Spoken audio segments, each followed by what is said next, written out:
Olá, eu sou o pastor Marcos Gonçalves, membro da Segunda Igreja Batista em Petrópolis e estou responsável pela congregação da nossa igreja ali no bairro do Vale do Carangola. A nossa igreja está situada na Rua dos Pedestres, número 32, Vale do Carangola. É a rua ali do postinho de saúde, você descendo a rua do lado direito, número 32. Os nossos cultos, as nossas reuniões ali acontecem às quartas-feiras, às 19 horas, e aos domingos, às 9h30 da manhã, com a Escola Bíblica Dominical, e em seguida, às 10h30, o culto de celebração a Deus. Então, você e a sua família são nossos convidados, nos sentiremos muito honrados e felizes ali de recebê-los, para juntos podermos prestar esse culto de louvor e de adoração ao nosso Deus. Então, Rua dos Pedestres, número 32, Vale do Carangola. Hoje eu quero meditar com você, partilhar a palavra de Deus na carta aos Romanos, capítulo de número 5, a partir do verso 1. Romanos 5, de 1 em diante. Tendo sido, pois, justificados pela fé, temos paz com Deus, por nosso Senhor Jesus Cristo, por meio de quem obtivemos acesso pela fé a esta graça, na qual agora estamos firmes e nos gloriamos na esperança da glória de Deus. Não só isso, mas também nos gloriamos nas tribulações, porque sabemos que a tribulação produz perseverança, a perseverança um caráter aprovado, e o caráter aprovado esperança, e a esperança não nos decepciona, porque Deus derramou o seu amor em nossos corações por meio do Espírito Santo que ele nos concedeu. Até aí. Amém? O apóstolo Paulo, no capítulo 4 desta mesma carta, ele vem falando sobre a justificação de Abraão, dizendo que Abraão que era um grande personagem aí da história bíblica, do Antigo Testamento, um dos patriarcas de Israel, Abraão, Isaque e Jacó. Essas três gerações são consideradas os patriarcas da nação de Israel. Então eles têm uma importância, uma grande relevância no Antigo Testamento.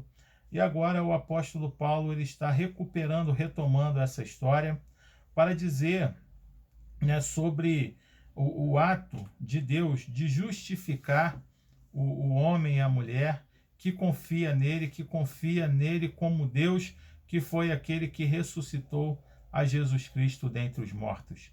E esse ato de confiar em Deus é colocar a fé, colocar a sua esperança que o mesmo Deus que foi capaz de ressuscitar a Jesus Cristo dos mortos é o Deus que pode nos libertar da nossa inimizade com Ele e trazer paz a esse nosso relacionamento com o Senhor. O apóstolo Paulo diz assim no capítulo 4, diz: o salário do homem que trabalha não é considerado como favor, mas dívida. Todavia, aquele que não trabalha, mas confia em Deus, que justifica o ímpio, sua fé lhe é acreditada como justiça. Então, Deus começa aqui a falar, o apóstolo Paulo, Deus falando através do apóstolo Paulo, que a fé, o ato da fé é um ato de graça, A justificação pela fé é um presente, é um dom gratuito dado por Deus. Abraão, ele contra toda a esperança, e em esperança creu, tornando-se assim pai de muitas nações, como foi dito a seu respeito, assim será a sua descendência. Sem enfraquecer na fé, reconheceu que o seu corpo já estava sem vitalidade, pois já contava cerca de 100 anos de idade, e que também o ventre de Sara já estava sem vigor. Mesmo assim, não duvidou, nem foi incrédulo em relação à promessa de Deus, mas foi fortalecido em sua fé e deu glória a Deus, estando plenamente convencido de que ele era poderoso para cumprir o que havia prometido. Em consequência, isso lhe foi acreditado como justiça. As palavras lhe foi acreditado não foram escritas apenas para ele, mas também para nós, a quem Deus creditará a justiça, a nós, que cremos naquele que ressuscitou dos mortos, a Jesus, nosso Senhor. Ele foi entregue à morte por nossos pecados e ressuscitado para nossa justificação. E aí começa o texto que li: tendo sido, pois, justificados pela fé, temos paz com Deus por nosso Senhor Jesus Cristo. Então, o exemplo de Abraão, que creu em Deus, né, contra toda a realidade que ele vivia, a sua idade avançada e a da sua esposa, mas ele creu que Deus tinha uma promessa para ele que tornaria ele pai de uma grande nação. E essa descendência viria a partir do seu próprio sangue. Então, mesmo com toda a sua idade avançada, ele continuou crendo e acreditando em Deus, e isso foi dado a ele como um ato de justiça. Um ato de justiça que veio por meio da sua fé.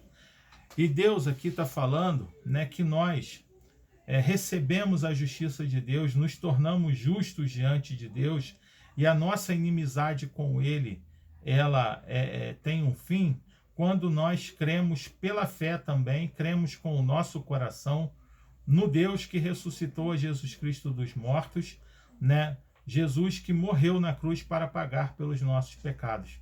Quando nós, pela fé, cremos que Deus é poderoso, foi poderoso para ressuscitar a Jesus Cristo dos mortos, cremos também que Ele é poderoso para nos libertar também dessa condição de morte espiritual eterna, por causa do pecado que habita nas nossas vidas e nos nossos corações.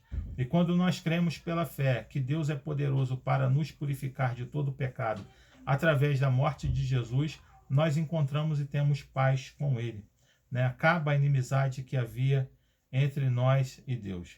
Então, nós pela fé temos acesso a essa graça, a esse presente, e esse presente, essa graça, essa confiança faz com que nós nos mantenhamos firmes, né, confiantes de que isso é real e que no último dia nós ressuscitaremos com o Senhor e podemos viver agora uma vida diferente, uma vida que não está mais sob o controle da nossa humanidade, né, que é corrompida pelo vírus do pecado, mas recebemos a vacina contra o pecado, vamos dizer assim, que é a fé em Jesus Cristo, o nosso Senhor. E aí diz o texto que nós nos gloriamos nisso, né, na esperança da glória de Deus, ou nos alegramos nessa esperança que Deus um dia completará essa obra sobre as vidas de todos nós. Mas ele também diz aqui, também, não apenas isso, mas nos gloriamos na tribulação, porque sabemos que a tribulação produz a perseverança um caráter aprovado, e o caráter aprovado a esperança.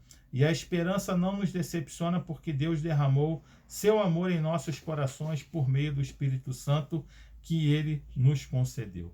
Então Paulo está dizendo que a nossa alegria não está apenas nessa paz que nós temos com Deus, mas que a nossa vida toda ela ganha uma nova dimensão, recebe um novo significado, quando nós estamos firmados, né, pela fé nessa esperança, que até mesmo as dificuldades da vida, elas são vistas por nós de uma maneira diferente, né? Diz o texto que nos alegramos não apenas na esperança da glória de Deus, mas também nos gloriamos nas dificuldades, nos problemas, nas tribulações, porque sabemos que as dificuldades, os problemas, né, as tribulações, elas são uma grande oportunidade de crescimento. Passamos a enxergar as crises da vida, as dificuldades da vida como oportunidades de crescimento, oportunidades de transformação. Porque quando nós passamos pela tribulação, nós aprendemos a desenvolver a paciência, aprendemos a desenvolver a perseverança, aprendemos a confiar, né, que as dificuldades elas podem ser vencidas. Passamos a crer que podemos confiar em Deus, que vai nos fortalecer e nos dar paciência, perseverança, para que a gente consiga avançar.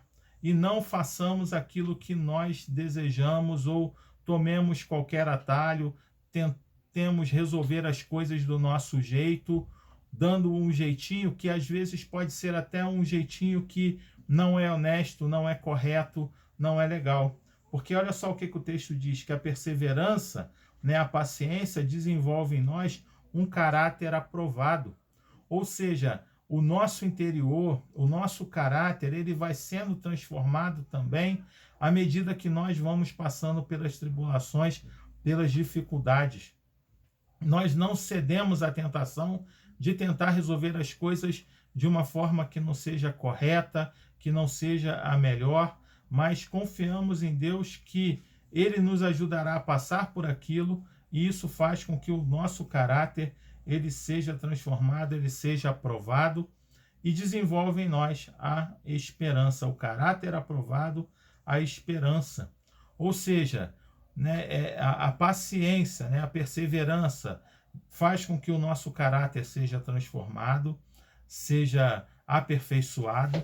Isso faz com que no nosso coração aprendamos a desenvolver a esperança, mas a esperança que a Bíblia se refere não é uma esperança passiva em que nós ficamos acomodados esperando que as coisas aconteçam, mas a esperança do verbo esperançar, né, que é uma ação, que é a gente buscar em Deus a melhor forma de conseguirmos superar as dificuldades e as tribulações que são colocadas, são postas diante de nós. E essa esperança, ela não nos decepciona, né? Esse ato de esperar em Deus não nos decepciona, por quê? Porque Deus derramou o seu amor em nossos corações por meio do Espírito Santo. Então, quando nós passamos pela tribulação, desenvolvemos a paciência, temos o nosso caráter transformado, desenvolvemos virtudes que são virtudes que fazem com que nós consigamos ter esperança. Esperança de que as coisas podem ser transformadas. Esperança de que temos um Deus que nos ajuda, que revela a nós qual é a sua vontade. Porque a Bíblia diz que a vontade de Deus ela é boa, ela é perfeita e ela é agradável. E aí essa esperança, nós não nos sentimos decepcionados, por quê? Porque o próprio Deus vem habitar nos nossos corações através do seu Espírito Santo. Ele derrama o seu amor nos nossos corações, que faz com que nós possamos crer contra qualquer situação que está à nossa volta. Conseguimos crer que apesar da realidade ser difícil, apesar da gente ainda não conseguir contemplar a transformação, a mudança que nós desejamos, nós temos essa fé que é gerada em nós pela nossa confiança nesse Deus, o Deus que ressuscitou a Jesus Cristo dentre os mortos, o Deus que tem a última palavra sobre todas as circunstâncias, o Deus que é poderoso para fazer muito mais além daquilo que nós pedimos ou pensamos, o Deus que nos surpreende, o Deus que é capaz de fazer aquilo que os nossos olhos ainda não conseguem ver, não conseguem contemplar. Então eu quero convidar você a se alegrar em Deus, e não apenas se alegrar por causa da sua salvação e da esperança da glória do último dia, quando Deus se revelará a todos nós, mas também crer que Deus trabalha enquanto nós vivemos e que as tribulações, as crises são oportunidades de crescimento, de transformação para mim e para a sua vida, e eu quero orar por você nesse momento. Pai, no nome de Jesus, eu te agradeço, Senhor, por esse dia, te agradeço, Senhor, pelas bênçãos que o Senhor tem derramado sobre as nossas vidas, ó Deus, e eu quero colocar, Senhor, diante de Ti, a vida dos meus irmãos e das minhas irmãs que acompanharam, ó Deus, e acompanham essa meditação semanalmente, e que o Senhor possa abençoar, ó Deus, cada vida, Pai. Que o Senhor possa tomar essas vidas agora, ó Deus, nas Tuas mãos, e contra toda a realidade, ó Deus, que possa se mostrar desfavorável nesse tempo, eles possam crer em Ti, Deus Pai, Deus único, Deus maravilhoso, o Deus que enviou o seu Filho para morrer na cruz por nós e que o ressuscitou, ó Deus, ao terceiro dia. O Deus que tem a última palavra até mesmo sobre a morte. É o Deus que pode nos ajudar a vencer as nossas dificuldades, as nossas tribulações e transformando a nossa vida, derramando sobre nós o seu amor, ó Deus, que faz com que nós possamos crer a cada dia no Senhor. Muito obrigado, Pai, por esse dia. Em nome de Jesus eu oro e te agradeço. Amém. Deus abençoe a sua vida. Tenha uma boa semana.